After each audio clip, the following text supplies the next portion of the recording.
Welcome to The Explainer.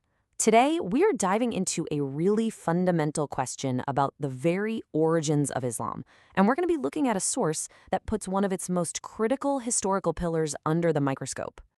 I mean, seriously, think about that for a second. For any ancient history, this is the big challenge. We're relying on stories, on accounts passed down through generations. But what if those stories are, well, a lot more fragile than we think? How can we be sure we're getting the real picture? So for early Islam, the answer has pretty much always been the Hadith. These are these massive collections of reports about what the Prophet Muhammad said and did. And these aren't just quaint stories. They are the bedrock of Islamic law, of theology, and of course the biography of the Prophet himself. But what if that bedrock is actually more like sand? What if the very way these stories were passed down was flawed from the start?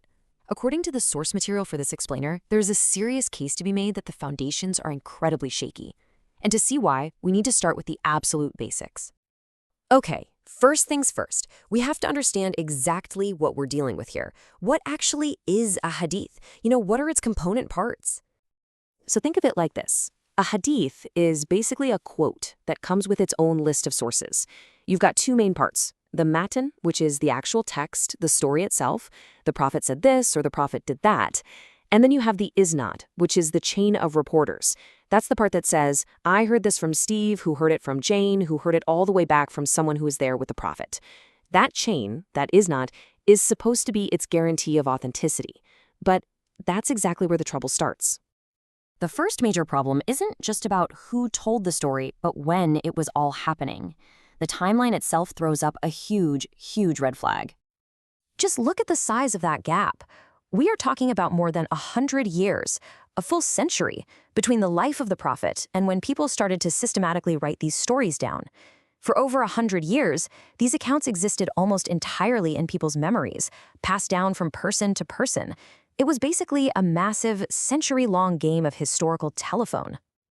And we all know how a game of telephone ends, right? The story doesn't just get a little fuzzy, it completely changes. The source we're looking at talks about two ways this happens.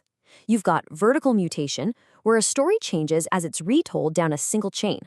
But then there's horizontal mutation, which is even wilder. That's where details from totally different stories get borrowed and mixed in, creating brand new hybrid accounts that never existed before. So this leads to the next massive issue.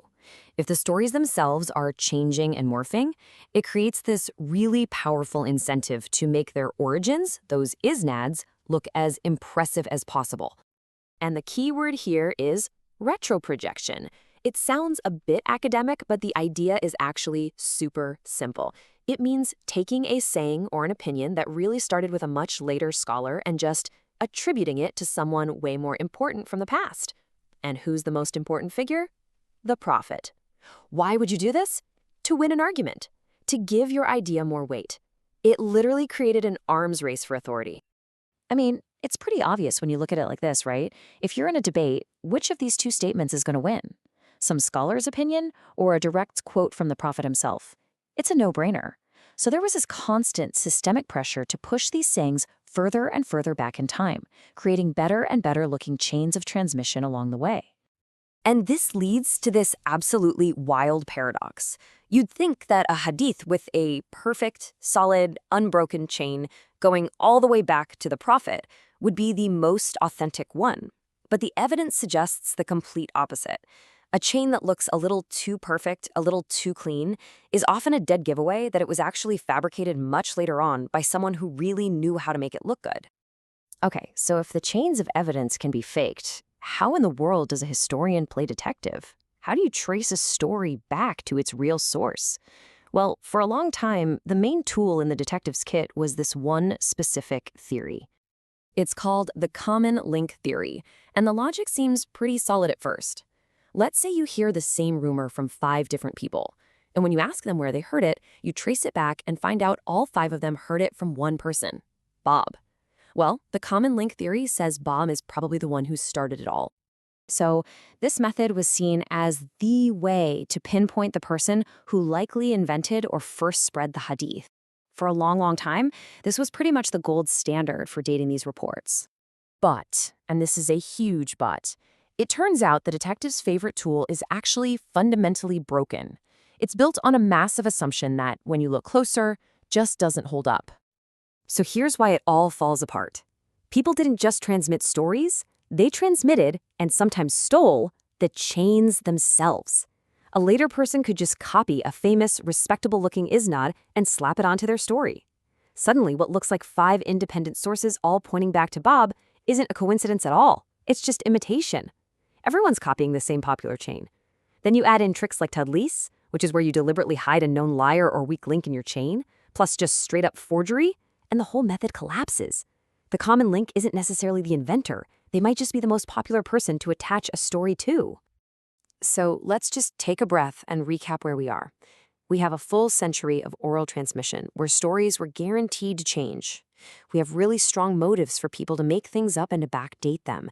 And the main tool historians have used to try and sort this all out is itself deeply unreliable. So where does that leave us?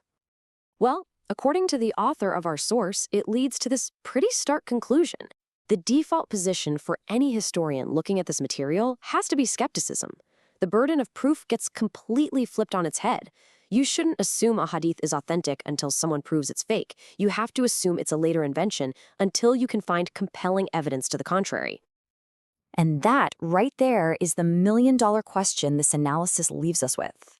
If the Hadith might tell us more about the arguments and beliefs of people in the 8th and 9th centuries than the actual events of the 7th century, well, what does that do to our picture of how Islam began? It suggests that the history we thought we knew might just be a reflection of a history that was still being created, long, long after the fact.